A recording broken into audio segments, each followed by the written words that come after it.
The security camera footage would later reveal everything. But on that particular Thursday evening, when Marcus Wellington stood frozen in the doorway of his children's bedroom, he had no idea that his entire understanding of fatherhood was about to crumble into dust. What he witnessed in that moment would force him to confront a truth so painful, so devastatingly clear, that even his millions couldn't shield him from it. A truth that had been growing in the shadows of his massive estate while he chased deals across 3 continents. Before we jump back in, tell us where you're tuning in from, and if this story touches you, make sure you're subscribed because tomorrow, I've saved something extra special for you. A truth delivered not by a business rival or a concerned friend, but by a man who smelled of freshly cut grass and earned in a month what Marcus spent on a single dinner. The Wellington estate stretched across 47 acres in the countryside of Connecticut, a monument to success that Marcus had built from absolutely nothing. The main house alone contained 12 bedrooms, 9 bathrooms, a home theater, an indoor pool, and a wine cellar that could have doubled as a small restaurant. The gardens were immaculate, featuring imported Italian fountains, Japanese maple trees, and flower beds that bloomed in carefully orchestrated waves of color throughout the seasons. Marcus had purchased the property 8 years ago, right after his tech company went public and made him wealthier than he'd ever imagined possible.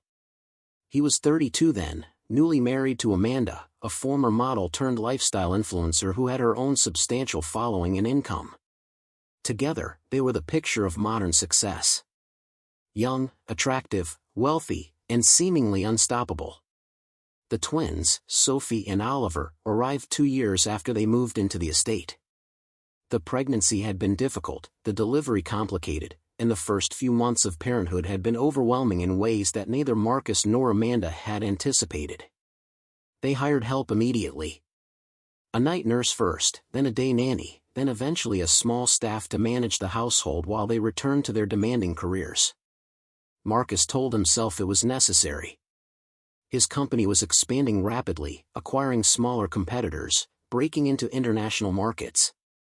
He had board meetings in San Francisco, investor presentations in New York, partnership discussions in London and Singapore. The deals were getting bigger, the stakes higher, the pressure more intense. He couldn't afford to slow down, not when everything was finally paying off. Amanda had her own empire to manage. Her social media presence had evolved into a full-fledged brand, complete with product lines, sponsorship deals, and a lifestyle blog that generated substantial revenue. She spent her days creating content, attending events, managing collaborations, and maintaining the carefully curated image that her followers expected. The twins appeared in her posts occasionally, always dressed in designer clothes, always smiling for the camera. But the moments captured on screen represented only a fraction of their actual time together. The truth was that Marcus saw his children primarily during brief windows between flights and meetings. Breakfast was usually rushed or missed entirely. Dinner happened perhaps twice a week when he was in town, though even then his phone rarely left his hand. Bedtime was a luxury he almost never experienced. By the time he returned home from the office or landed from a trip, Sophie and Oliver were already asleep, tucked into their beds by whoever was on duty that evening. Amanda's schedule was similarly fragmented. A morning photo shoot might be followed by an afternoon product launch, then an evening networking event. Weekends offered little respite, as those were prime content creation days when lighting was best and engagement was highest. The twins had learned early on that mommy needed quiet during filming, that interruptions meant reshoots, that patience was expected and rewarded with brief bursts of attention afterward. Neither Marcus nor Amanda considered themselves bad parents. They provided everything their children could possibly need. The best organic food, educational toys, a playroom that resembled a high-end preschool, clothes from boutique children's stores, and access to experiences most kids only dreamed about. The twins had been to Paris, Rome, and Tokyo before their 5th birthday. They owned more toys than they could play with in a year. Their college funds were already secured several times over. But something was missing, though neither Marcus nor Amanda could quite articulate what it was. They felt it sometimes in fleeting moments. The way Oliver's face would fall when Marcus said he couldn't play because of a conference call. The way Sophie would cling to Amanda's leg during the rare mornings when they had breakfast together, as if trying to absorb as much contact as possible before her mother disappeared again. These moments created tiny cracks in the facade of their perfect life, but they were easy to ignore when the next deal demanded attention or the next post needed to be published. The staff managed the daily realities of raising the twins. Maria, the housekeeper, had been with them for 6 years and handled everything from laundry to meal planning. Chen, the personal chef, prepared nutritious meals that often went half-eaten because nobody was there to encourage the children to finish their vegetables. The nanny, a rotating cast of young women who rarely lasted more than a year before burning out or moving on, provided basic supervision and made sure the twins stayed on schedule. And then there was Diego. Diego Herrera had been the estate's groundskeeper for 3 years, though to call him simply a groundskeeper didn't capture the full scope of what he did. He maintained the gardens, certainly, ensuring that every hedge was trimmed, every flower bed weeded, every lawn perfectly manicured. But he also fixed things when they broke, helped with heavy lifting when needed, cleared snow in winter, and generally made himself useful in ways that extended far beyond his original job description. Marcus had hired Diego on the recommendation of a neighbor who praised his work ethic and reasonable rates. Diego was 43 years old, originally from a small town in Mexico, with weathered hands and a quick smile. He spoke English well but with an accent that revealed his origins. He lived modestly in a small apartment 30 minutes away, sent money home to his elderly mother every month, and took pride in his work even though it paid a fraction of what the lawyers and executives in the big houses earned. What Marcus hadn't anticipated when hiring Diego was how naturally the man connected with children. It started innocuously enough. The twins would wander into the garden while Diego worked, curious about what he was doing. He'd show them earthworms in the soil, let them hold the garden hose, teach them the names of different flowers.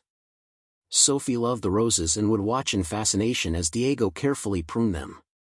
Oliver was drawn to the vegetable garden Diego had planted near the greenhouse, amazed that tomatoes and carrots could actually grow from tiny seeds. Diego never minded the interruptions.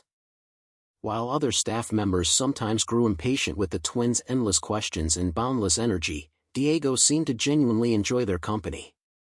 He'd pause his work to answer their questions, no matter how silly. He'd let them help even when their help actually made tasks take longer. He had a patience that seemed infinite, a gentleness that made the children feel safe and valued.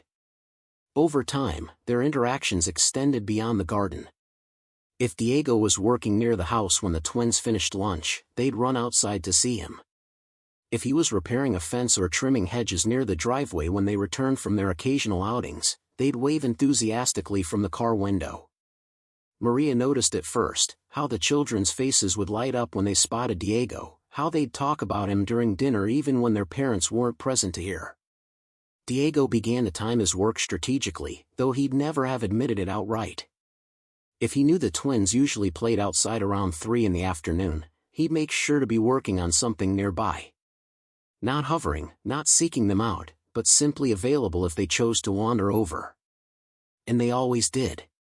He taught them things their expensive tutors never covered. How to identify birds by their songs. How to catch a butterfly without hurting it. How to make a whistle from a blade of grass. He showed Oliver how to skip stones across the pond and taught Sophie how to braid flower stems into crowns. These were small skills, perhaps insignificant in the grand scheme of their privileged education, but the twins treasured them because they came wrapped in Diego's undivided attention.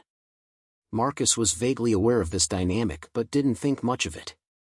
Diego was good with the kids, which was convenient since it kept them occupied and out of the way.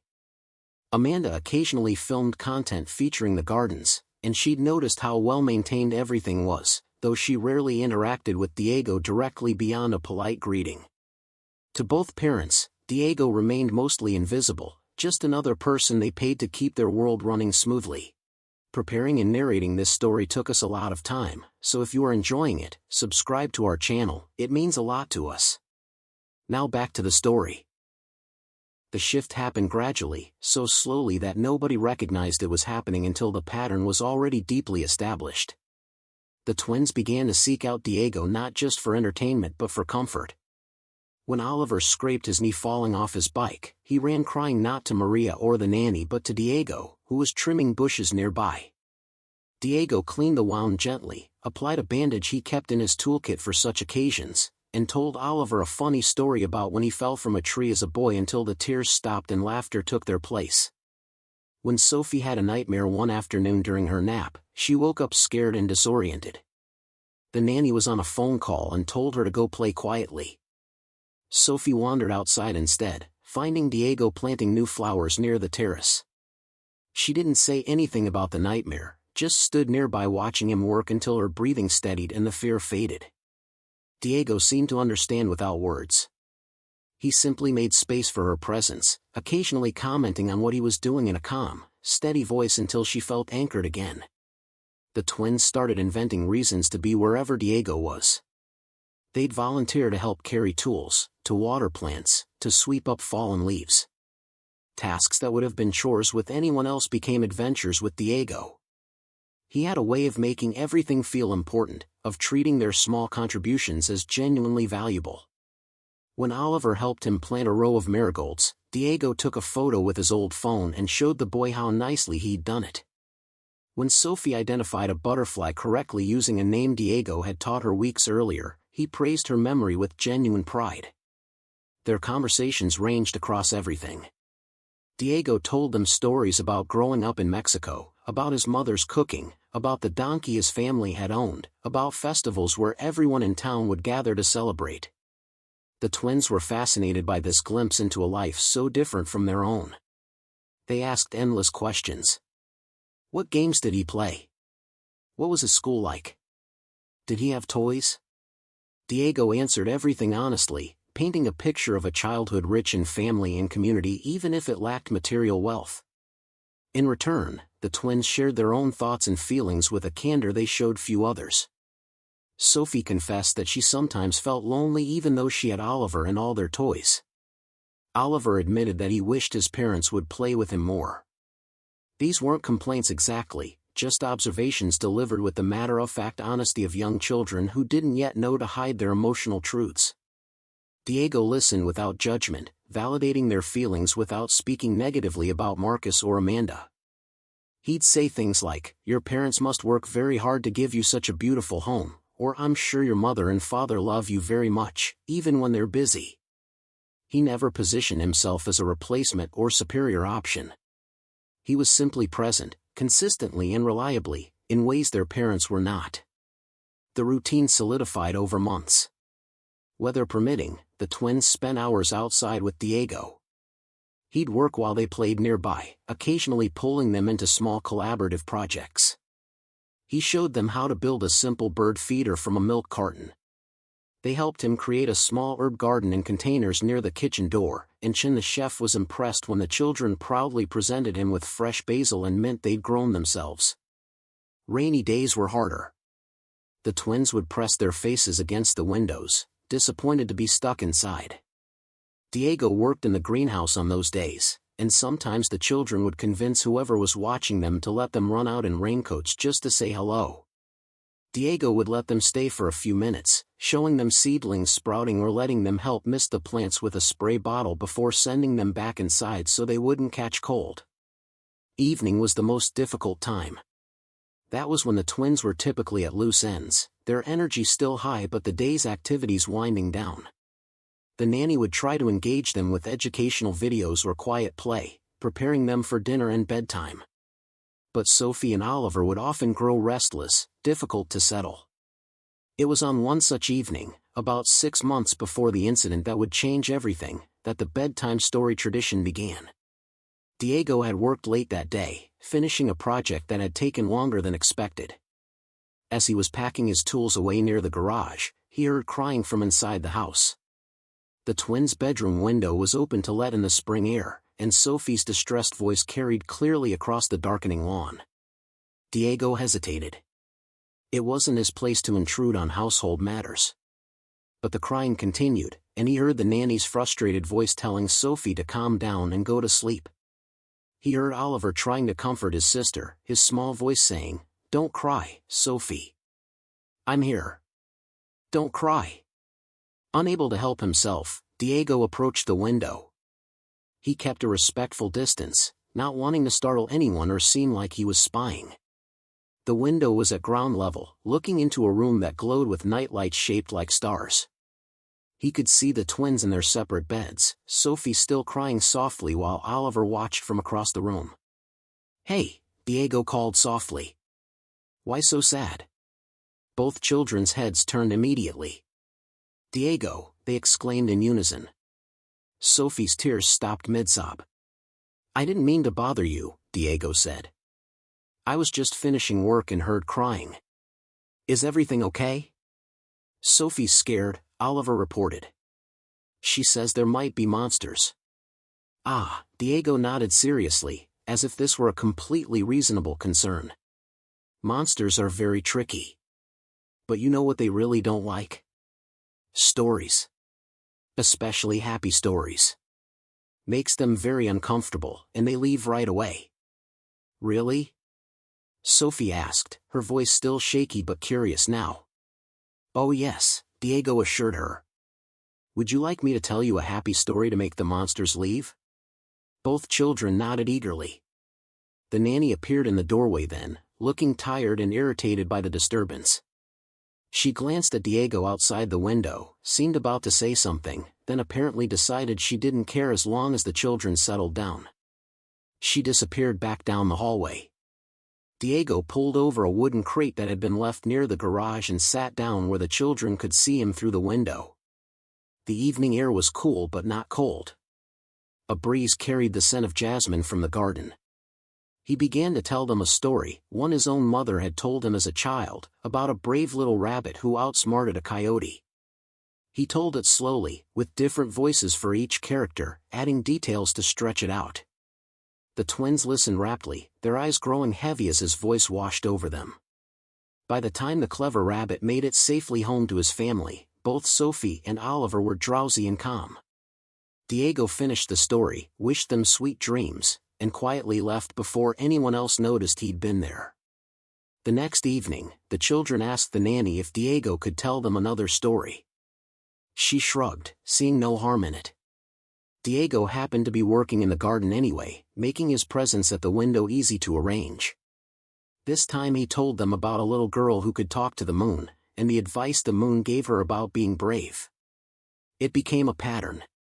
Not every night, Diego didn't work that late regularly and he had his own life to live. But 2 or 3 times a week, when the timing aligned, he'd stop by the twins' window on his way out. Sometimes he'd only have time for a very short story.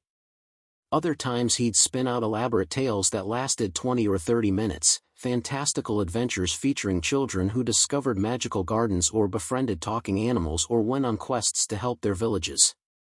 The nanny was grateful for the help since it made her job easier. Maria knew but didn't see any problem with it. Diego was a good man and the children clearly loved the stories. None of the other staff thought to mention it to Marcus or Amanda, it was simply part of the evening routine, as unremarkable to them as preparing dinner or washing dishes.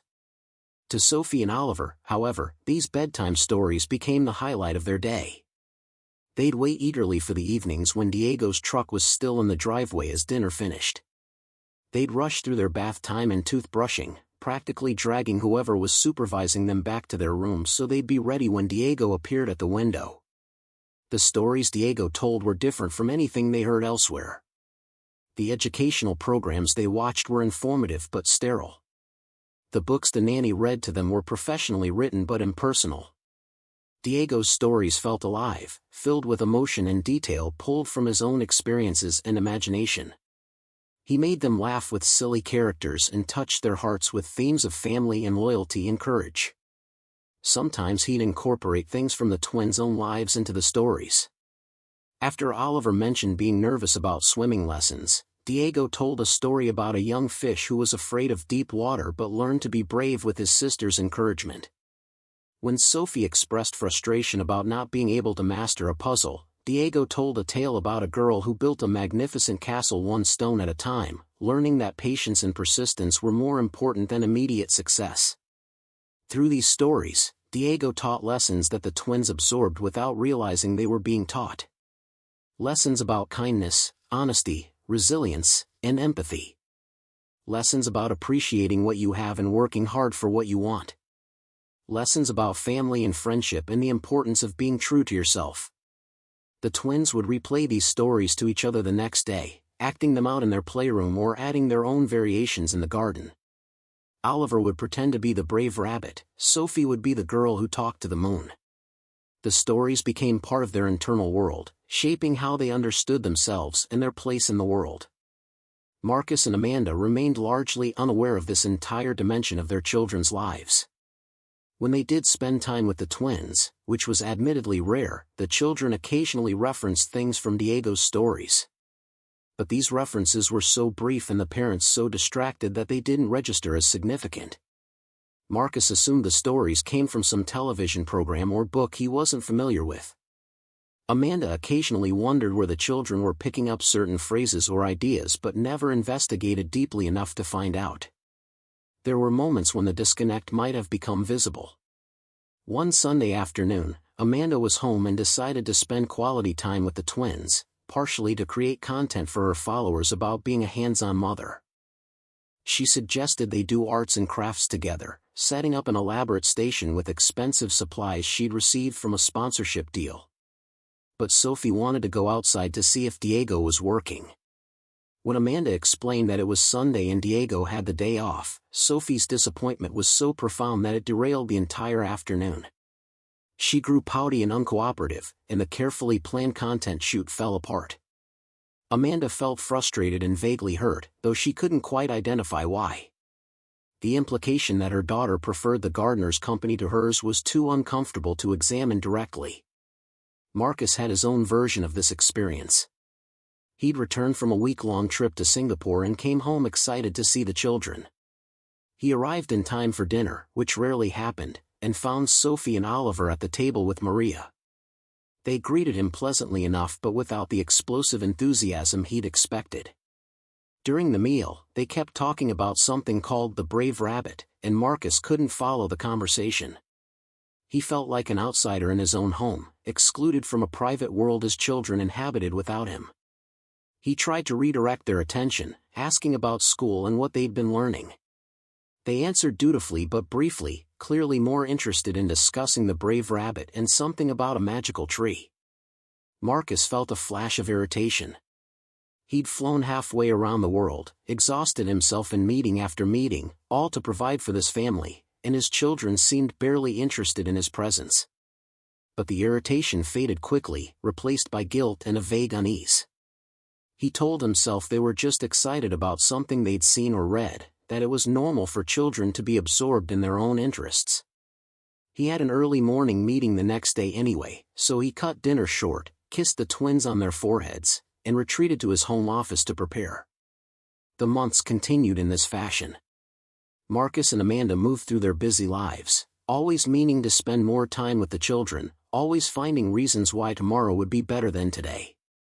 The twins grew accustomed to their parents' intermittent presence, no longer expecting anything different. And Diego continued to show up, day after day, steady and reliable as the seasons that dictated his work in the garden. The children's bond with Diego deepened in ways that were becoming harder to ignore, at least for those who spent time in the household. Maria noticed how Sophie ran to show Diego her drawings before she'd show anyone else. Chen observed how Oliver checked if Diego was outside before deciding whether he wanted to eat his vegetables, as if Diego's presence somehow made the meal more appealing. The current nanny, a young woman named Rebecca who'd started 6 months ago, realized that the twins obeyed Diego's gentle suggestions more readily than her direct instructions. Rebecca was the first person to feel genuinely concerned about the dynamic, though she hesitated to say anything. It wasn't her place to critique her employer's parenting, and she needed this job. But she could see what was happening with clear eyes.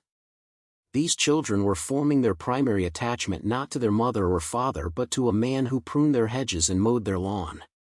She tried subtly raising it once with Amanda, mentioning in passing how much the twins seemed to enjoy Diego's company. Amanda had smiled vaguely and said something about how nice it was that they could play outside so much, completely missing the deeper implication. Rebecca didn't push. She needed the paycheck, and besides, it wasn't as if Diego was doing anything wrong. He was wonderful with the children, more patient and attentive than she managed to be herself. Diego, for his part, never sought to overstep boundaries or position himself as anything other than what he was. He never criticized Marcus or Amanda to the children. He never made the twins feel like they had to choose between him and their parents. He simply offered what he had, his time, his attention, his gentle affection, without expecting anything in return beyond the joy of watching them grow.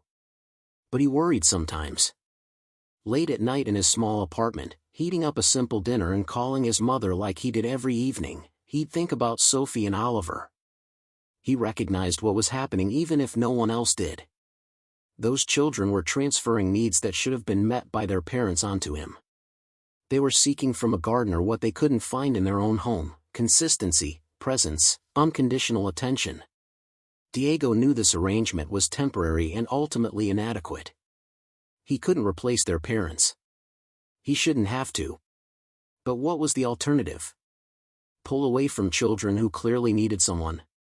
He couldn't bring himself to do it.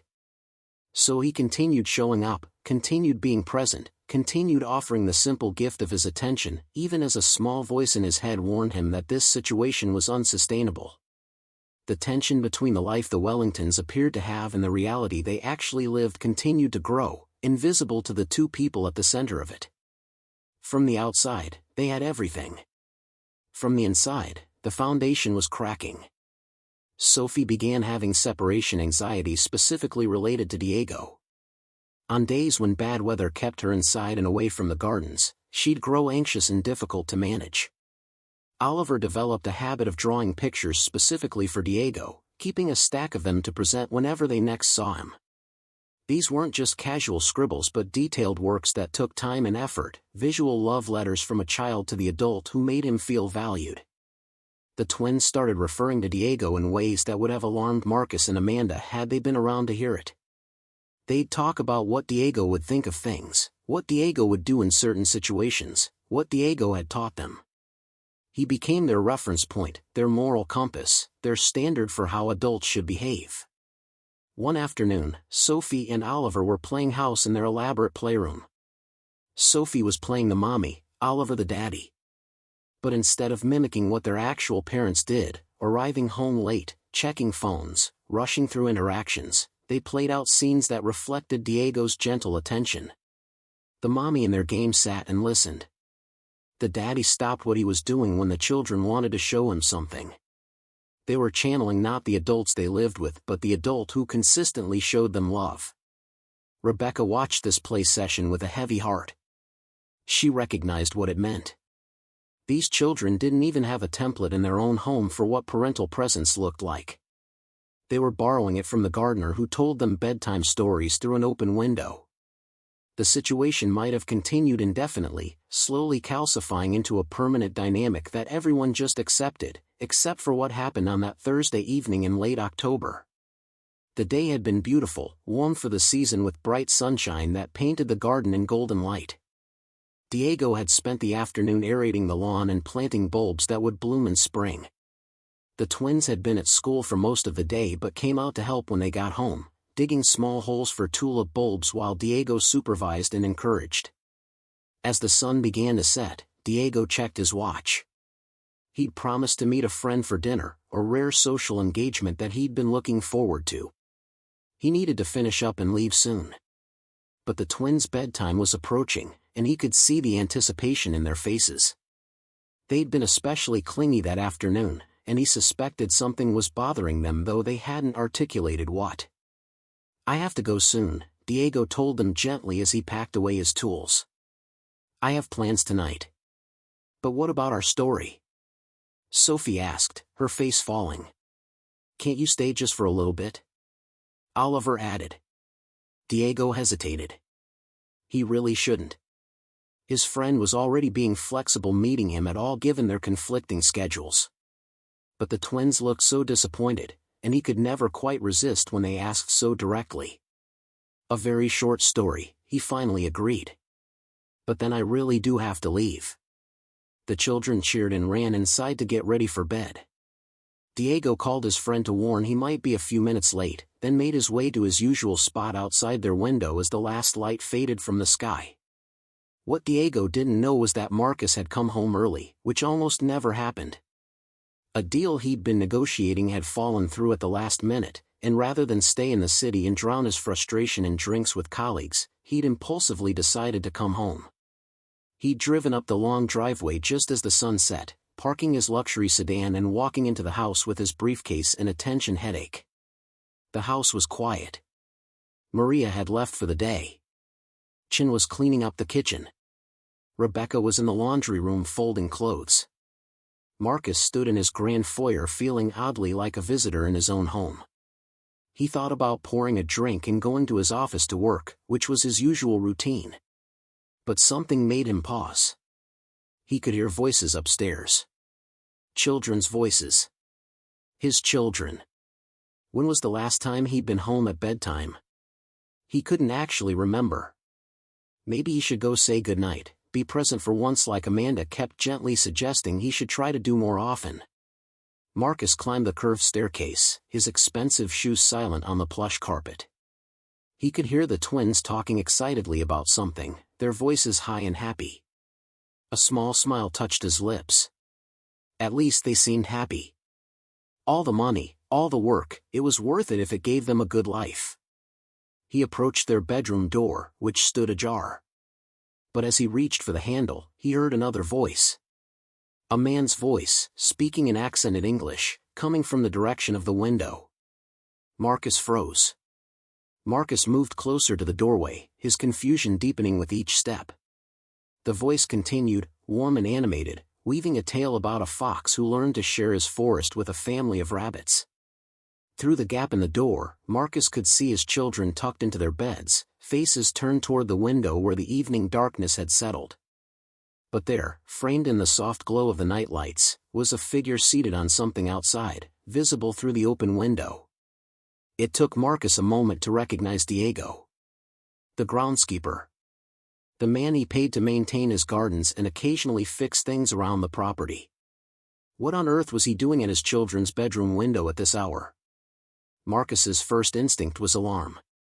A strange man at his children's window after dark.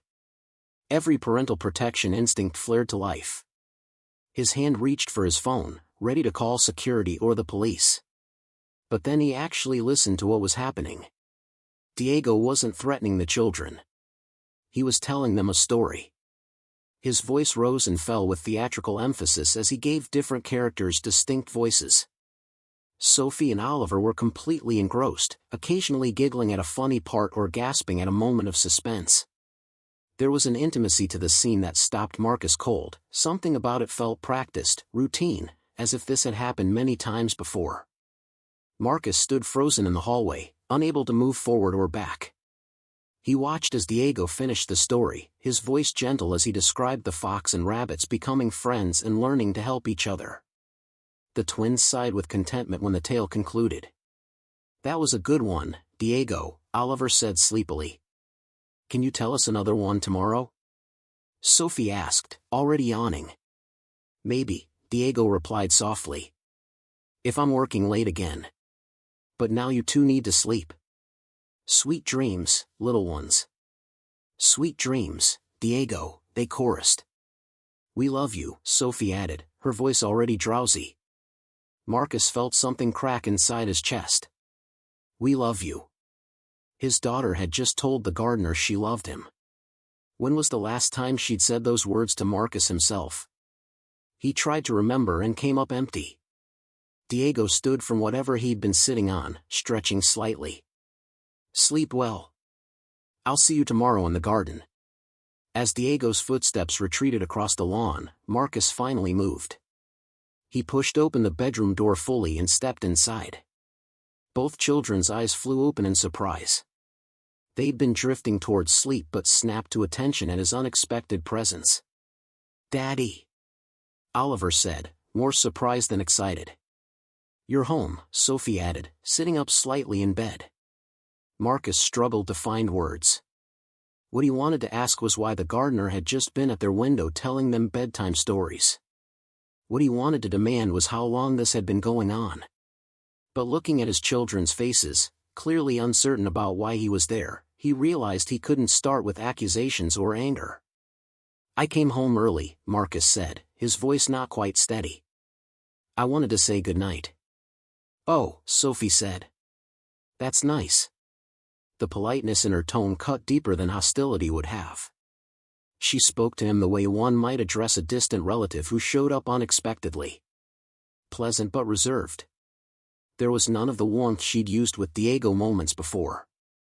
Marcus sat on the edge of Sophie's bed, the mattress dipping under his weight. "Was that Diego I heard? At the window?" Both children nodded, suddenly looking worried, as if they might have gotten Diego in trouble. "He tells us stories sometimes," Oliver explained quickly. "When he's working late. It helps us not be scared of the dark." "Sometimes?" Marcus repeated. "How often is sometimes?" Sophie and Oliver exchanged glances, that silent twin communication that allowed them to confer without words. "A few times a week," Sophie finally admitted. "When he's here late." "A few times a week. For how long?" Marcus wanted to ask but wasn't sure he could handle the answer. Instead, he asked, "Does your mother know about this?" Both children shook their heads. Of course Amanda didn't know. She was home for bedtime even less frequently than Marcus was. "Does Rebecca know? Or Maria?" "Rebecca knows," Oliver said. "She doesn't mind. It helps us fall asleep." Marcus felt a surge of anger, not at the children but at the situation. His household staff had been allowing the gardener to interact with his children at bedtime without thinking to mention it to him. What else was happening in this house that he knew nothing about? But beneath the anger was something more painful. Shame. The realization that his children needed bedtime stories from the gardener because their own parents were never around to provide them. That they'd formed a bond with an employee strong enough that they told him they loved him. "What kind of stories does he tell you?" Marcus asked, trying to keep his voice level. Sophie's face brightened immediately. "Oh, they're wonderful, Daddy. He tells us about brave animals and magic trees and children who go on adventures. Sometimes they're about when he was little in Mexico. And sometimes he makes up stories just for us, about things we told him about. He's really good at different voices," Oliver added enthusiastically. "When he does the coyote, it sounds scary but also funny." Marcus listened as his children eagerly described Diego's storytelling, their faces more animated than he'd seen them in months. Every word drove home how much this ritual meant to them, how much they treasured these moments with a man who was paid to maintain their lawn. "That sounds nice," Marcus finally said, though the words felt inadequate. "But it's getting late. You two should sleep now." He stood, suddenly desperate to leave the room before his composure cracked entirely.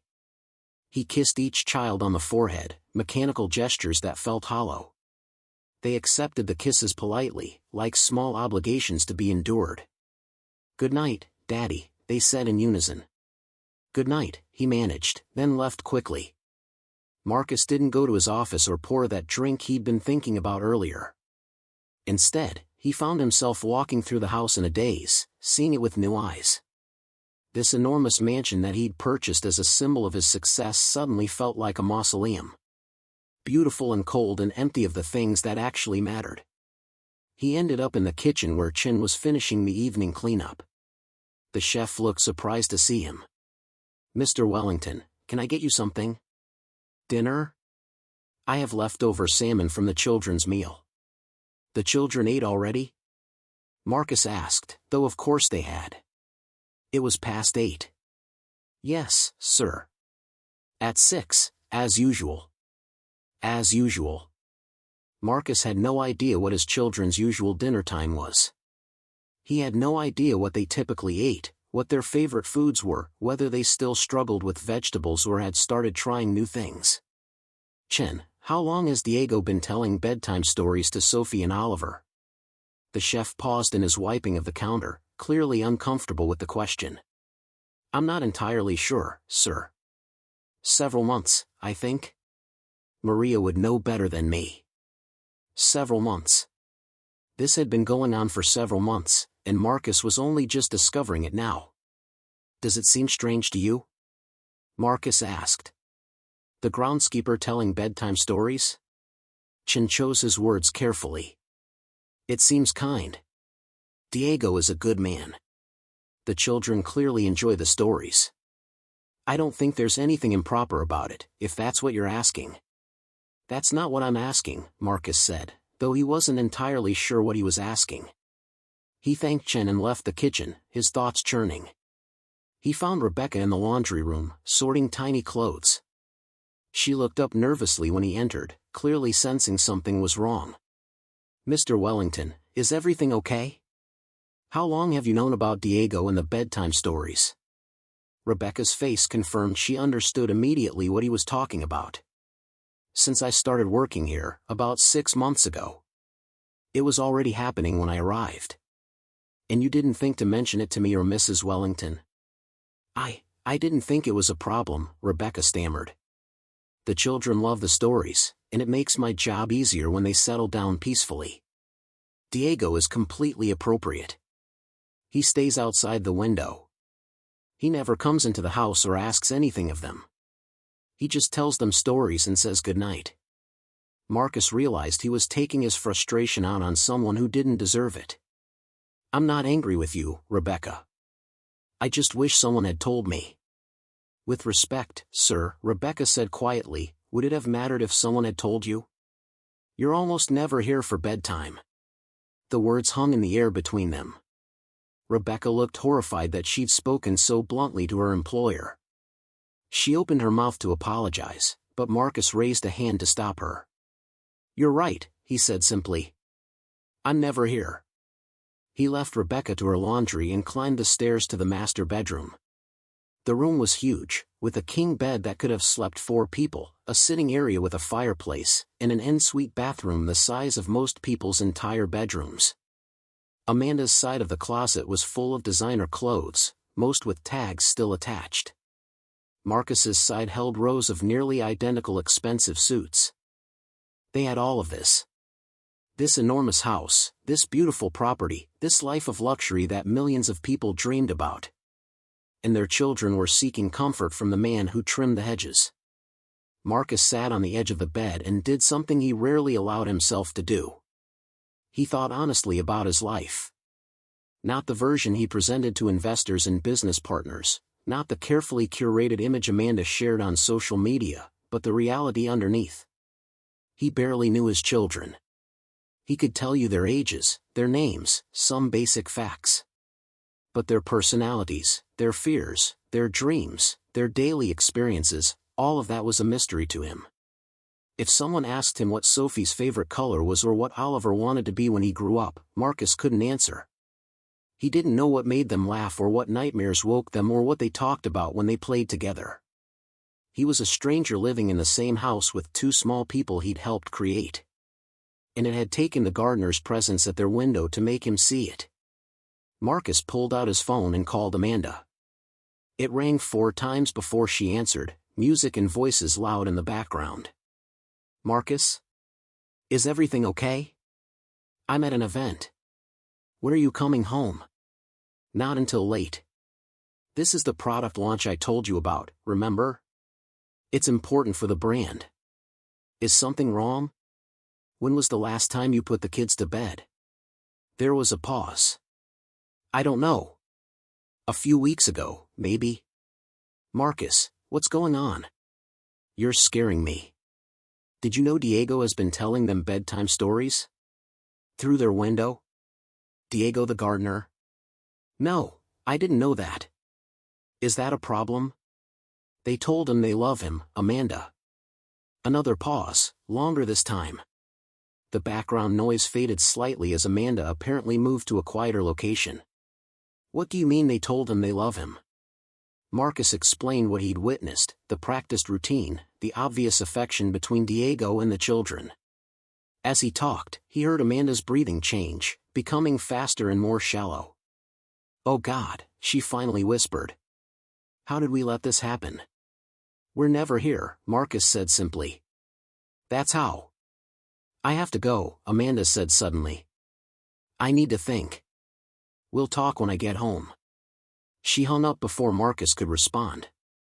He sat in the darkening bedroom, still holding his phone, feeling the weight of failures he'd been too busy to acknowledge. Sleep didn't come easily that night. Marcus lay awake for hours, his mind replaying the scene at the window over and over. The warmth in Diego's voice. The contentment on his children's faces. The casual way they'd said they loved him, as natural as breathing. When he finally drifted off near dawn, his dreams were troubled. He dreamed of standing outside looking into his own house, watching his children through windows, unable to reach them. He woke feeling exhausted and deeply unsettled. Amanda arrived home around 2 in the morning and went straight to bed in one of the guest rooms, not wanting to wake Marcus. But he was already awake, staring at the ceiling, and he heard her come in. He didn't go to her. He wasn't sure what he would say. Morning came with its usual routine. Maria arrived at 7 to prepare breakfast. Chin came in shortly after to plan the day's meals. Rebecca got the twins up and dressed for school. The household ran like a well-oiled machine, everyone performing their role efficiently. Marcus, who usually left for the office by 7:30, stayed home. He told his assistant to clear his morning meetings, claiming he wasn't feeling well. It wasn't entirely a lie. He felt sick with the realizations of the previous night. He was in the kitchen drinking coffee when Sophie and Oliver came downstairs for breakfast. They looked surprised to see him. "You're still here, Daddy?" Oliver asked. "I wanted to have breakfast with you," Marcus said, though it sounded weak even to his own ears. The children sat at the kitchen table, and Maria served them oatmeal with fruit. Marcus sat with them, nursing his coffee, struggling to find conversation. He asked about school. They answered politely but briefly. He asked about their friends. More short answers. The interaction felt stilted and awkward, highlighting just how little practice he had at simply talking with his own children. Sophie finished her oatmeal and asked to be excused. Oliver followed immediately.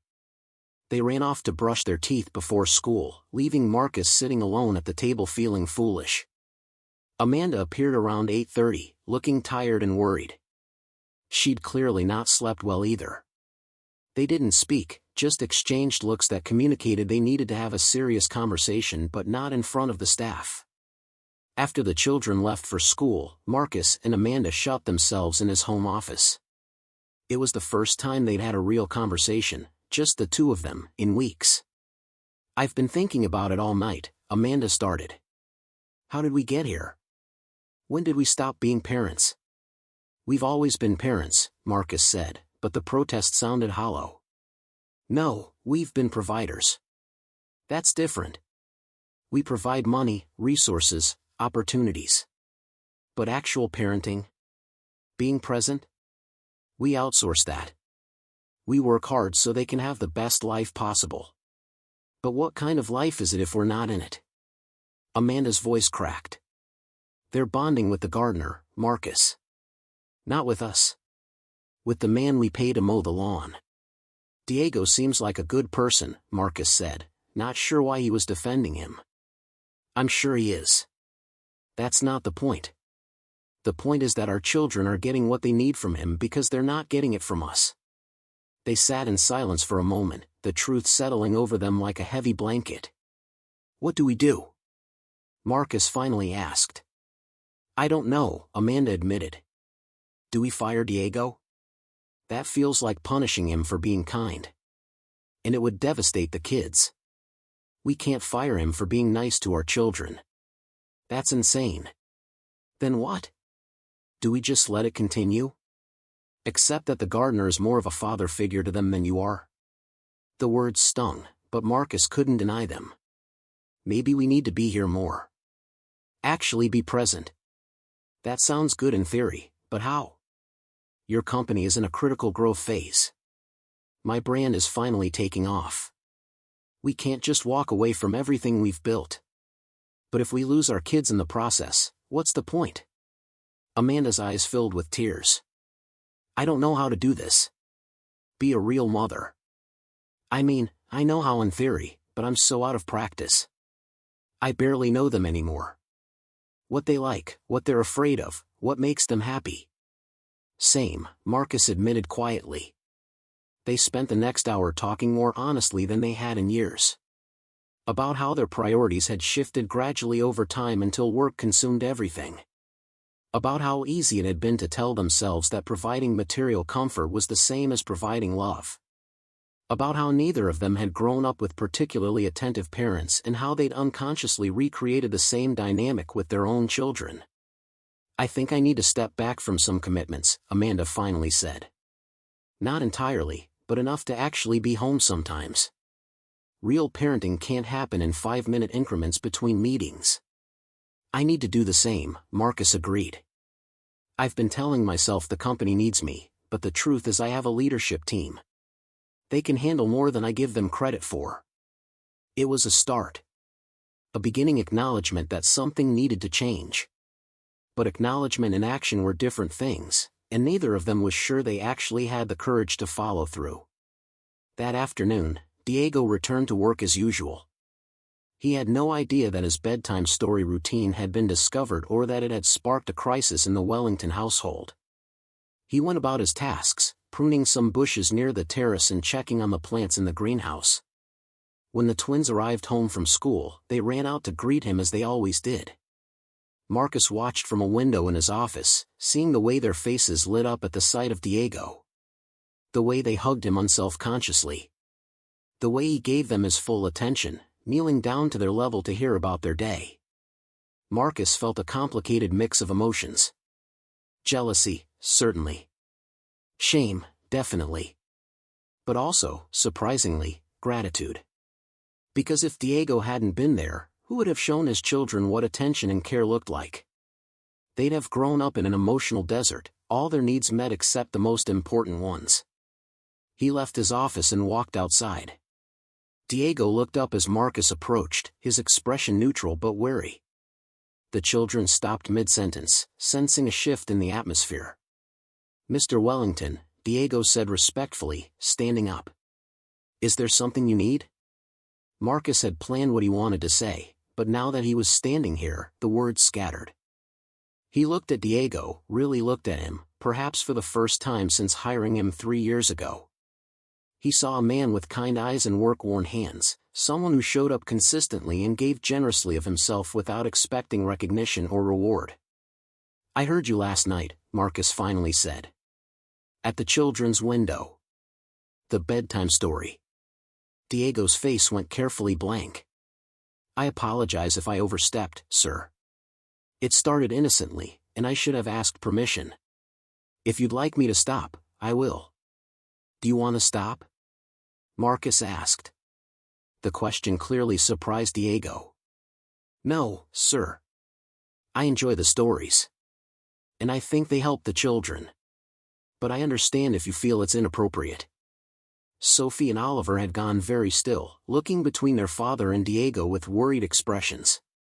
They sensed something important was happening but didn't understand what. "I don't think it's inappropriate," Marcus said slowly. "I think it's kind. And I think my children are lucky to have someone who cares enough to spend time with them." Diego relaxed slightly but remained cautious. "They're good children, sir. Very sweet. I know they are. I just wish I knew them better." The admission hung in the air between them. It was more honesty than Marcus typically shared with anyone, let alone an employee. But something about Diego's steady presence made it easier to speak the truth. "How long have you been telling them stories?" Marcus asked. "About 6 months, sir. Maybe a bit longer." 6 months of bedtimes that Marcus had missed entirely. 6 months of his children's lives that he'd been absent from while Diego filled the gap. "Daddy, are you mad at Diego?" Sophie asked, her small voice worried. Marcus looked down at his daughter, seeing the concern in her eyes. Not concern for herself, but concern for Diego. She was afraid Marcus would punish the man who'd shown her kindness. "No, sweetheart. I'm not mad. I'm just sorry I haven't been here to tell you stories myself." "You can tell us stories too," Oliver offered generously. "Diego wouldn't mind sharing." The simple offer, delivered with a child's earnest certainty that problems could be easily solved, made Marcus's throat tight. "Thank you, buddy. Maybe I will." Diego excused himself politely, saying he had work to finish. Marcus watched him go, then sat down on the grass with his children, his expensive suit be damned. It was the middle of a Thursday afternoon, and he had conference calls he was missing, emails piling up unanswered. But for the first time in recent memory, he didn't care. "Tell me about your day," he said to Sophie and Oliver. "I want to hear everything." They were hesitant at first, unsure what to make of their father's sudden availability. But gradually they warmed up, sharing stories about school, about their teacher, about the games they played at recess. Marcus listened, really listened, asking follow-up questions and trying to absorb every detail. It wasn't profound conversation. There were no deep revelations or breakthrough moments. But sitting there on the grass with his children chattering around him, Marcus felt something shift. A tiny crack in the wall he'd built between himself and the life he'd been too busy to fully live. Amanda came home earlier than usual that evening, around 6 instead of her typical 9 or 10. She'd canceled an influencer dinner she was supposed to attend, making up an excuse about not feeling well. The truth was that she couldn't stomach the idea of posing for photos and talking about lifestyle brands while her own home life was falling apart. She found Marcus in the playroom with Sophie and Oliver, sitting on the floor surrounded by Lego blocks. He was helping them build something, his tie loosened and his sleeves rolled up. The children were directing the construction project with the authoritative confidence of architects. Amanda stood in the doorway watching, tears pricking her eyes. When was the last time Marcus had played with them like this? When was the last time she had? "Can I join?" she asked. 3 faces turned toward her in surprise. But Oliver immediately started making space. "You can help with the tower, Mommy. It needs to be really tall."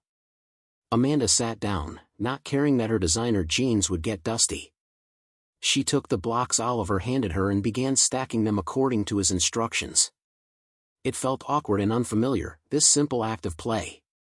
But it also felt necessary, like the first tentative steps after a long illness. They spent an hour building together.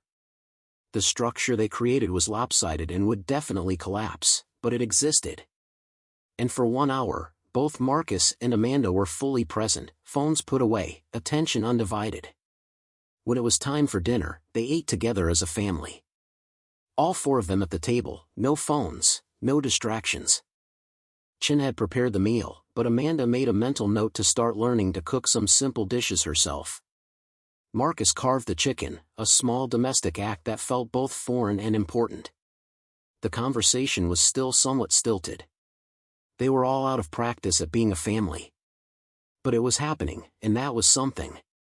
After dinner, Marcus did something he'd never done before. He went upstairs with the children for bath time and bedtime routine. Rebecca offered to handle it as usual, but Marcus shook his head. "I've got it tonight." He supervised baths, helped with pajamas, brushed teeth. The mundane tasks that had always seemed too trivial for his attention suddenly felt essential. These were the moments that made up his children's daily lives, and he'd been absent from all of them. When the twins were finally in their beds, Marcus sat between them in the spot where Diego usually positioned himself outside the window. The window was closed tonight, the evening having turned chilly. "Would you like me to tell you a story?" Marcus asked. Both children nodded eagerly, though there was something in their expressions. A willingness to give him a chance, but also a reservation, as if they were waiting to see if he'd really follow through or get distracted by his phone. Marcus took a breath and began. "Once upon a time, there was a man who had everything he thought he wanted. A big house, important work, and 2 wonderful children." He paused, gathering his thoughts. He'd never told a story before, at least not like this. In business meetings, sure. But those were presentations, strategies, pitches. This was different. This required vulnerability and imagination. But the man spent so much time building his castle and filling it with treasures that he forgot to notice his children growing up. He was so busy he didn't see them learning to tie their shoes, or losing their teeth, or drawing pictures they wanted to show him. And one day, he realized that all his treasures meant nothing because he'd missed the most precious treasure of all, the time he could have spent with the people he loved most. It wasn't a fairy tale with magic and adventure like Diego told. It was barely a story at all. But it was honest, and children could sense honesty even when they didn't fully understand it. What happened to the man? Sophie asked. He decided to change, Marcus said softly. He realized his children would only be young once, and if he didn't spend time with them now, he'd never get another chance. So he started coming home earlier. He started playing with them and eating dinner with them and being there for bedtime. And slowly, his children started to trust that he really meant it, that he wouldn't disappear again. Did they live happily ever after? Oliver asked. Marcus smiled sadly. That's what the man hoped. But first, he had to show his children that he was serious. That he wouldn't just try for one day and then go back to being too busy. He had to prove that they were more important than anything else. Are we more important than anything else, Daddy? Sophie asked quietly. The question pierced Marcus's heart. That his daughter had to ask, that she didn't already know without question, was perhaps the clearest sign of how badly he'd failed. Yes, he said, his voice thick with emotion. You are the most important things in my entire life. Both of you. And I'm sorry I didn't show you that before. I'm going to do better. I promise. Sophie and Oliver looked at each other with that twin communication, then back at their father. They didn't say anything, but they didn't need to.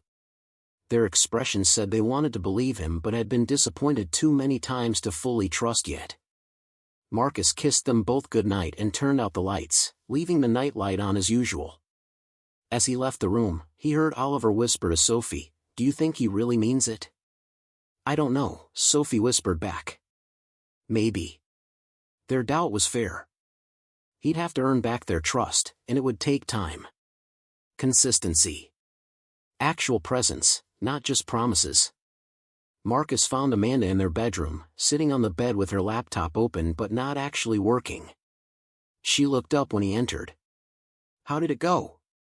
"I told them a story. Not a very good one, but I tried. That's more than we've done in a long time." They got ready for bed in silence, each lost in their own thoughts. As Marcus lay down, he realized this was the earliest he'd been in bed in months. Usually he worked until past midnight, collapsed into bed exhausted, and woke up before dawn to start again. "I'm scared," Amanda admitted into the darkness. "Of what?" "That we can't actually change. That this realization will fade, and we'll slip back into old patterns. That we'll lose them completely." Marcus reached over and took her hand, something he couldn't remember doing in years. "Then we have to make sure that doesn't happen. We have to be intentional about this. Make hard choices. Actually put them first."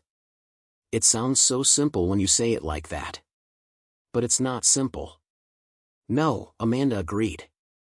"It's going to be really hard." They lay there in the dark, hands clasped, each contemplating the enormous gulf between the parents they'd been and the parents they needed to become. The question wasn't whether they could change for a day or a week. The question was whether they could sustain it. Whether they could restructure their entire lives around two small people who'd learned not to expect much from them. Outside, the estate was quiet. The gardens that Diego maintained so carefully were bathed in moonlight. Somewhere in a modest apartment 30 minutes away, Diego was probably getting ready for bed himself, perhaps thinking about the twins and wondering if his bedtime story routine was about to end. Inside the big house, two parents who'd been strangers to their own children were trying to figure out how to bridge the distance they'd created. And in a room down the hall, two 6-year-olds were falling asleep hoping that maybe, just maybe, their daddy had meant what he said. The next morning arrived too quickly. Marcus's alarm went off at 5:30 as usual. His first instinct was to get up, hit the gym in their home, shower, and head to the office. But then he remembered his promises from the night before. What did it mean to actually change? Was he going to alter his entire schedule? He lay there wrestling with the decision. His company needed him. He had responsibilities. But so did his children, and he'd been neglecting those responsibilities for years. Finally, he turned off the alarm and went back to sleep, deciding that missing one early morning workout wouldn't kill him. He woke again around 7:30 to the sound of voices downstairs. The children were up, probably eating breakfast. Usually he'd already be gone by now. But today he got up, pulled on casual clothes instead of a suit, and went downstairs. Sophie and Oliver looked shocked to see him at breakfast for the second day in a row. He could see the question in their eyes. Was this real or just temporary? "Good morning," Marcus said, pouring himself coffee and sitting at the table with them. "You're here again," Oliver observed. "I am. I'm going to try to be here more often." "What about work?" Sophie asked. "Work will still be there. But you two won't stay little forever. I don't want to miss any more of it." They seemed uncertain how to respond. Maria brought him a plate of eggs and toast without being asked, clearly adapting to this new pattern. Marcus ate breakfast with his children, asking about what they had planned for the day at school, offering to help Sophie pack her backpack when he noticed her struggling with the zipper. These tiny domestic acts felt revolutionary because they were so unfamiliar. Marcus had built a tech empire but didn't know how to zip his daughter's backpack. He'd negotiated deals worth millions but struggled to make conversation with his 6-year-olds over breakfast. After the twins left for school, Marcus went to his office and made several phone calls. He spoke with his COO about delegating more responsibilities. He talked to his executive team about reducing his travel schedule. He informed his assistant that he needed to be home by 6 every evening unless absolutely unavoidable, and to schedule his meetings accordingly. Each conversation was difficult. His team was confused by the sudden change. Some seemed concerned that something was wrong with the company or with Marcus himself. He didn't explain in detail, just said he needed to rebalance priorities for personal reasons. The hardest call was to a potential investor in Tokyo. They'd been planning a meeting that would require Marcus to fly over for 3 days. It was an important deal, potentially worth tens of millions. But it would mean missing most of the week with his children. "I need to postpone," Marcus told the investor. "Postpone? We've had this scheduled for months. I understand, and I apologize. But I have some personal matters that need attention. We can reschedule for next month, or we can handle some of the preliminary discussions via video conference." The investor was not pleased. Marcus could hear the frustration in his voice. This deal might fall apart entirely because of the postponement. A few weeks ago, Marcus would have never even considered canceling.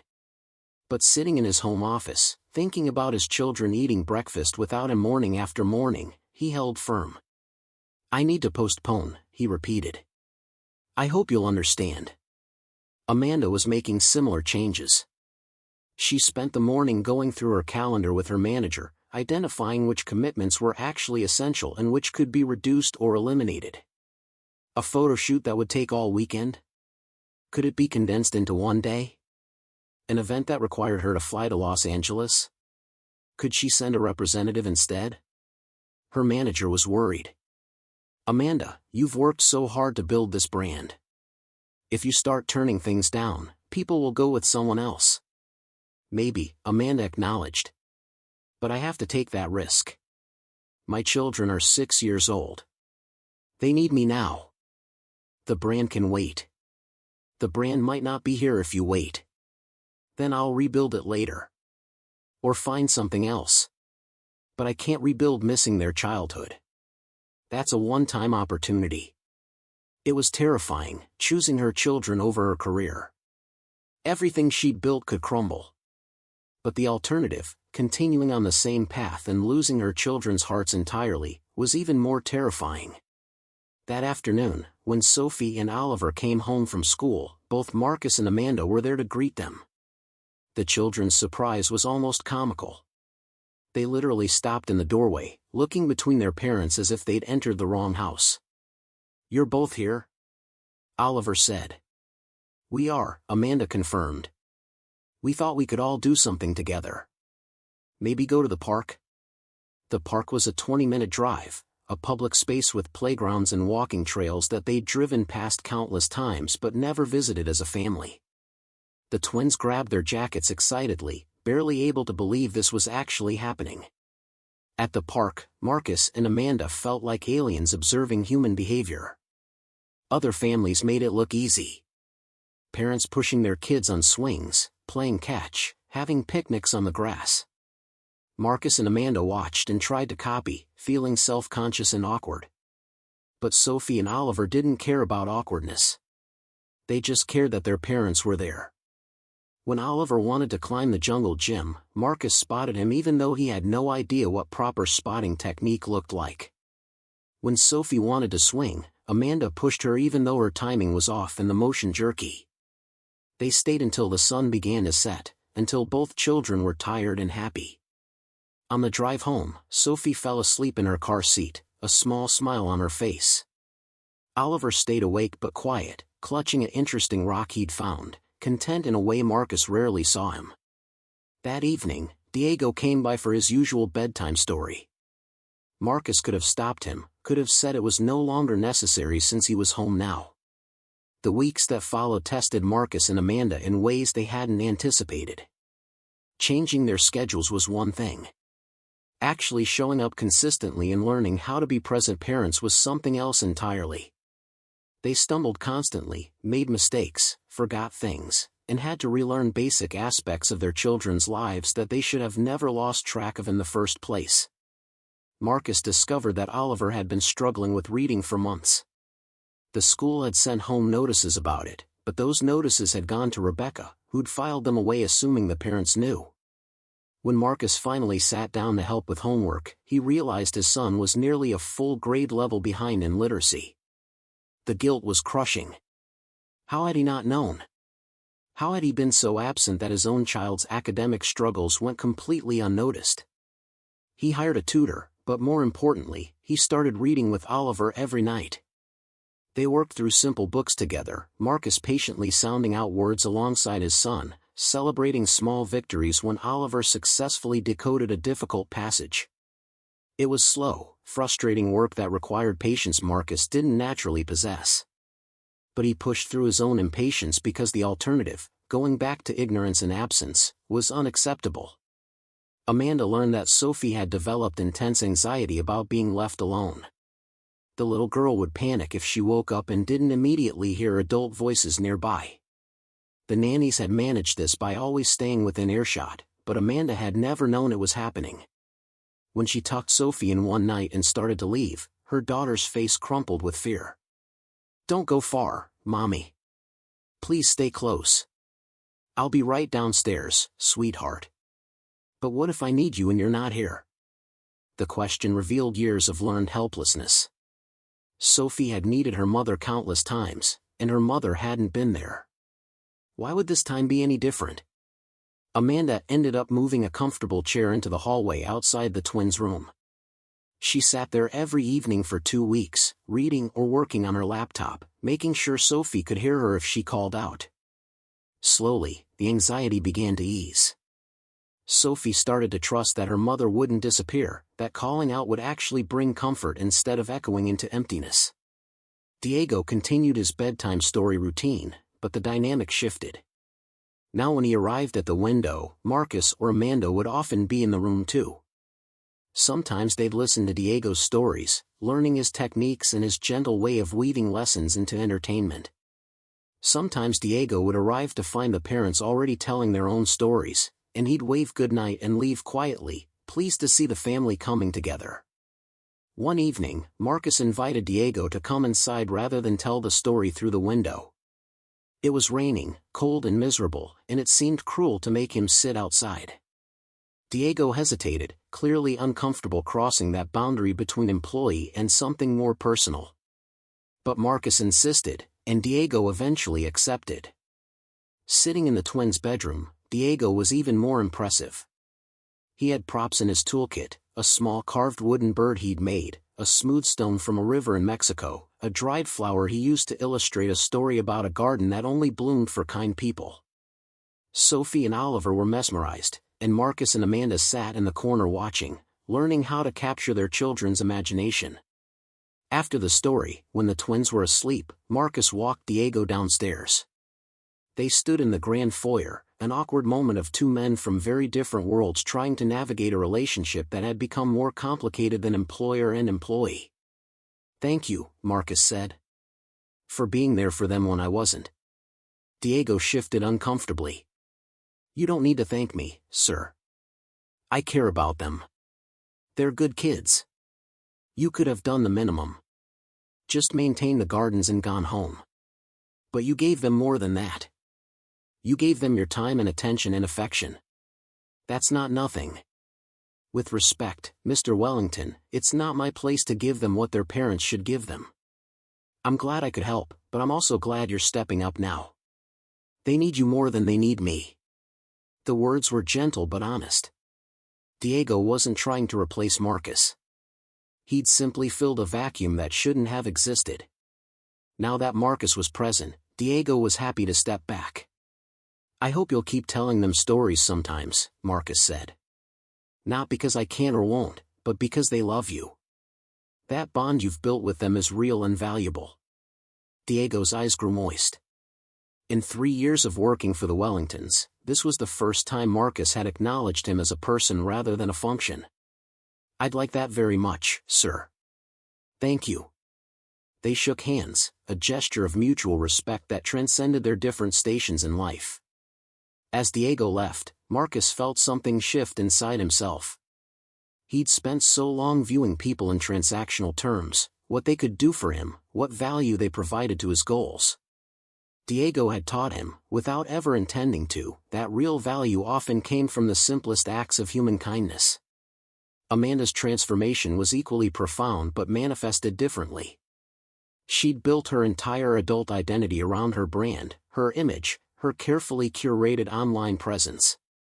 Being an influencer meant always being on, always performing, always aware of how things would look to her followers. But real parenting, she was discovering, was messy and unglamorous and didn't photograph well. She posted less frequently. When she did post, the content changed.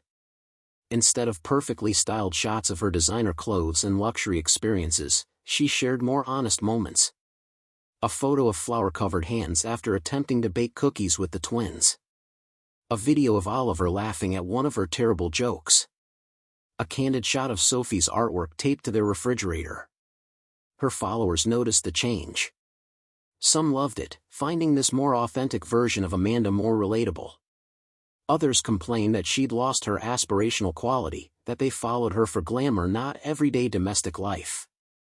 Her engagement numbers dropped. Sponsorship offers decreased. The brand she'd worked so hard to build began to shift into something different, something smaller but perhaps more genuine. Her manager called weekly with concerns. "You're losing momentum, Amanda. If you don't get back to your regular content schedule, you might not recover." "Then I won't recover," Amanda replied, surprising herself with how little the prospect frightened her anymore. "My daughter is learning to trust me again. My son is starting to smile when I walk into a room. That's worth more than any sponsorship deal." The most difficult part was maintaining the changes when life tried to pull them back into old patterns. Marcus's company faced a crisis when a competitor launched a product that threatened their market share. Every instinct screamed at him to throw himself into the response, to work 18-hour days until the threat was neutralized. But he thought about Sophie and Oliver, about the promises he'd made, and he delegated instead. His team stepped up, and to Marcus's surprise, they handled the crisis effectively without him micromanaging every detail. Amanda received an offer to be featured in a major magazine, the kind of opportunity she'd dreamed about for years. But it would require a week of her time for planning, shooting, and interviews. A week away from Sophie and Oliver, right when trust was still fragile. She turned it down, her heart breaking even as she knew it was the right choice. These sacrifices hurt. They were giving up opportunities and income and status. But every time doubt crept in, they'd see their children's faces. The way Oliver now ran to Marcus when he came home instead of barely glancing up. The way Sophie would climb into Amanda's lap spontaneously, seeking comfort and closeness. These small gestures were proof that the sacrifices mattered, that their children were beginning to believe the changes were real. 3 months after that night when Marcus discovered Diego at the window, the Wellington family had become something resembling an actual family. They ate dinner together almost every night. Marcus read with Oliver daily, watching his son's reading skills slowly improve. Amanda did art projects with Sophie, their kitchen table often covered with paint and glitter and construction paper. They went to the park regularly, attended school events, knew the names of their children's teachers and friends. Diego remained part of their lives but in a different role.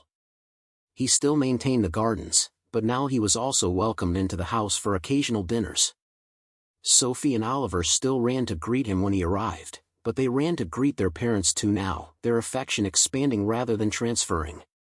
The bedtime stories became a shared tradition, sometimes told by Diego, sometimes by Marcus or Amanda, sometimes collaboratively with all of them contributing. One Saturday afternoon, Marcus found himself in the garden with Diego, learning how to properly prune roses. It was something he'd never imagined doing, manual labor that served no business purpose. But Diego explained how pruning helped the plant grow stronger, how removing the dead parts made room for new growth, and Marcus heard the metaphor in those words. "I almost lost them," Marcus said quietly, snipping away a dead branch. "My own children, and I almost lost them completely." "But you didn't," Diego replied. "You recognized the problem and you changed. That takes courage. It shouldn't have taken a crisis. I should have been there all along. Maybe. But you can't change the past. You can only change what you do now and tomorrow and the day after that." Marcus nodded, accepting the wisdom in Diego's simple statement. The guilt would probably always be there, a low-level ache reminding him of years he couldn't get back. But dwelling on that guilt wouldn't help his children. Showing up consistently would. Amanda had a similar moment of clarity one evening while putting Sophie to bed. Her daughter was talking about a friend at school, sharing the kind of trivial social drama that felt monumentally important at age 6. Someone had said something mean, someone else had been kind, there were hurt feelings and reconciliation and lessons about friendship. Amanda listened, really listened, and realized she'd have missed all of this if she hadn't changed. These everyday moments, seemingly insignificant in isolation, were actually the fabric of childhood. This was how Sophie would remember her youth, not through grand gestures or expensive vacations but through the accumulation of small moments when someone cared enough to listen. "Thank you for telling me, sweetheart," Amanda said when Sophie finished her story. "It sounds like you handled it very maturely. Do you think she'll be my friend again?" Sophie asked, referring to the girl who'd said something hurtful. "I think if you both want to be friends, you'll find a way to work it out. Friendships are worth fighting for, but they also require both people to try." Sophie considered this, then nodded seriously. "Like you and Daddy are trying with us." The observation, delivered with childish directness, made Amanda's breath catch. "Yes, exactly like that. We're trying very hard because you and Oliver are worth everything to us." "I know," Sophie said, and the simple confidence in those 2 words was everything Amanda had been working toward. Her daughter knew she was loved. Finally, she actually knew it. The transformation wasn't complete or perfect. There were still difficult days when Marcus snapped at the twins because work stress made him short-tempered. There were still times when Amanda felt the pull of her old life and resented the sacrifices she'd made. The children still had moments when they reverted to seeking Diego before their parents, old habits dying slowly. But the overall trajectory was positive. The family was healing, learning to be a family rather than just people who lived in the same house. Marcus and Amanda were learning that success wasn't just measured in quarterly earnings or social media metrics but in the trust visible in their children's eyes. One evening, about 4 months after the initial discovery, the family gathered in the living room for what had become a weekly tradition of game night. They were playing a simple board game, the kind designed for young children with basic rules and bright colors. Marcus was losing badly, and Sophie was teasing him about it with the kind of playful affection that would have been unthinkable months ago. "Daddy, you're terrible at this game," she giggled. I know. I'm much better at boring business stuff than fun games. You'll have to teach me. We can teach you lots of things, Oliver chimed in. Like Diego taught us about butterflies and you taught me about reading. The casual way Oliver linked Diego and Marcus, two men who'd taught him different but equally valuable things, made Marcus smile.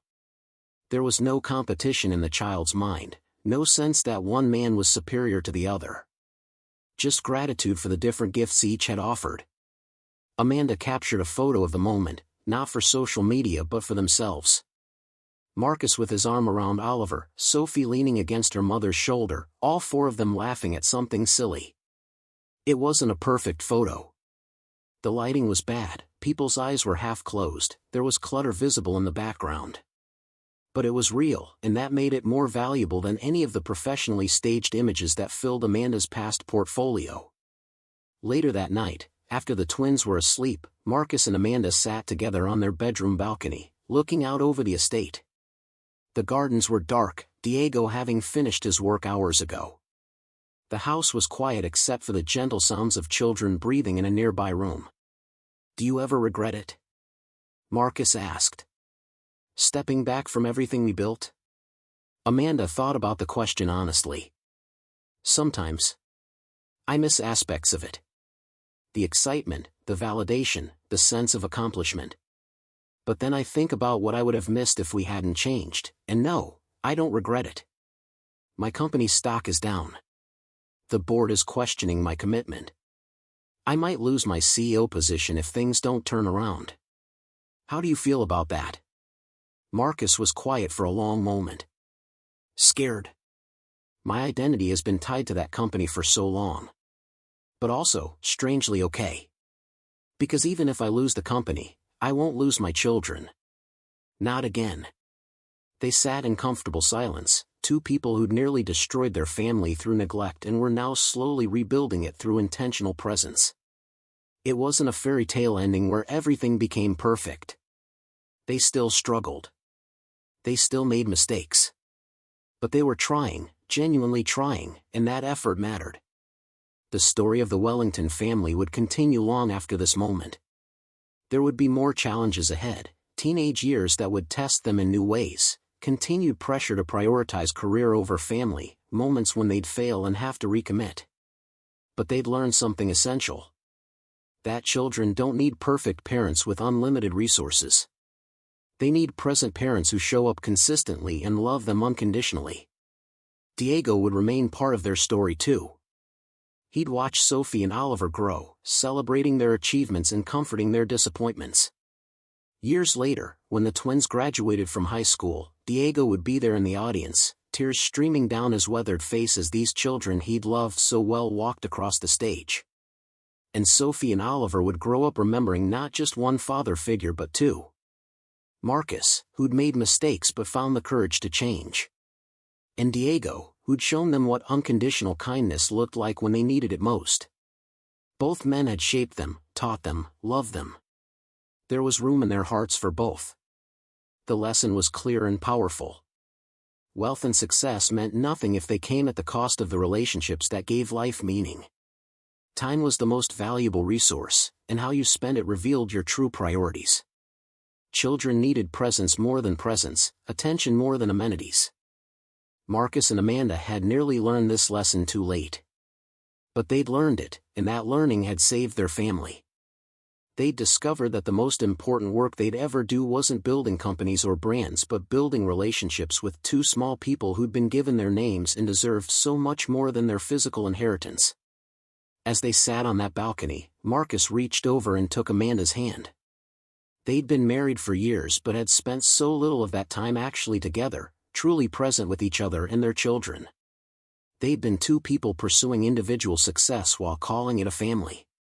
But now they were becoming an actual partnership, parents working together toward the most important goal they'd ever had. "Thank you," Marcus said softly. "For what?" "For changing with me. I couldn't have done this alone." "We made this mess together," Amanda replied. "It's only right we clean it up together." Inside the house, Sophie stirred in her sleep and called out softly. Without hesitation, both parents stood and went to her, ready to offer comfort if she needed it. Ready to be present. Ready to be the parents their children deserved. This was the real wealth. Not the mansion or the cars or the bank accounts. Not the successful company or the influential brand. But this, the simple ability to respond when your child called for you. To be there when they needed comfort. To show up day after day, even when it was inconvenient or difficult. Sophie settled back into sleep without fully waking, just needing to hear her parents' voices to feel secure. Marcus and Amanda returned to bed, exhausted but content. Tomorrow they'd wake up and do it all again. The school runs and the homework help and the dinner preparations and the bedtime routines. All the ordinary, unglamorous work of raising children. And they'd do it gladly, because they'd finally learned what really mattered. The gardener who read bedtime stories had taught them more than he'd ever know. Not through judgment or criticism, but simply by showing up and caring when nobody else did. He'd held a mirror to their failures without meaning to, and that reflection had been painful enough to force change. Sometimes the greatest teachers arrive in unexpected forms. Sometimes wisdom comes not from experts or consultants but from humble people doing simple acts of kindness. Sometimes you have to nearly lose everything to realize what you actually value. The Wellington family had learned these lessons the hard way. But they'd learned them, and that learning had transformed them. They'd never be perfect parents. They'd continue to make mistakes and struggle and sometimes fail. But they'd never again take their children's presence for granted. They'd never again assume that providing material comfort was enough. Love required presence. Family required time. Childhood was fleeting, and you only got one chance to be part of it. These truths, simple but profound, had nearly come too late. But they'd come, and the Wellingtons had listened, and that had made all the difference. Years passed, and the lessons held. Sophie and Oliver grew into teenagers who still valued family dinners and weekend outings. They never forgot those early years when their parents were absent, but they also remembered the transformation that followed. The memory of Diego at their window became a cherished part of their childhood story, a reminder that love can come from unexpected places. Marcus eventually stepped down as CEO, choosing a role that gave him flexibility and time. His company thrived under new leadership, proving he'd never been as indispensable as he'd believed. Amanda transformed her brand into something focused on authentic parenting, building a smaller but more meaningful following. Her honesty about her failures resonated deeper than her previous perfection ever had. Diego continued working at the estate until his retirement. The twins threw him a party that brought tears to everyone's eyes. In his speech, he said simply, "I just told stories. You did the hard work of becoming a family." But everyone knew the truth. His kindness had been the catalyst that saved them all. On graduation day, as Sophie delivered her valedictorian speech, she spoke about the adults who shaped her. She thanked her parents for learning to be present and mentioned a gardener who taught her that attention was the greatest gift anyone could give. Marcus and Amanda sat in the audience holding hands, grateful they'd found their way back before it was too late. The mansion still stood grand and beautiful, but it was no longer empty. It held laughter and arguments and ordinary moments that made up a real life. The gardens Diego had tended bloomed each spring, a living reminder that growth requires care and patience. And in the twins' old bedroom, now converted to a guest room, a small carved wooden bird sat on the windowsill, a memento of stories told through an open window by a man who loved without asking for anything in return. The greatest wealth, they'd learned, wasn't measured in bank accounts or business achievements. It was measured in moments of connection, in relationships nurtured through consistent presence, in the knowledge that when your children remember their childhood, you were actually there to be part of it. That was the true fortune, and it could never be bought, only earned through the daily choice to show up and stay. Up next, you've got two more standout stories right on your screen. If this one hit the mark, you won't want to pass these up. Just click and check them out.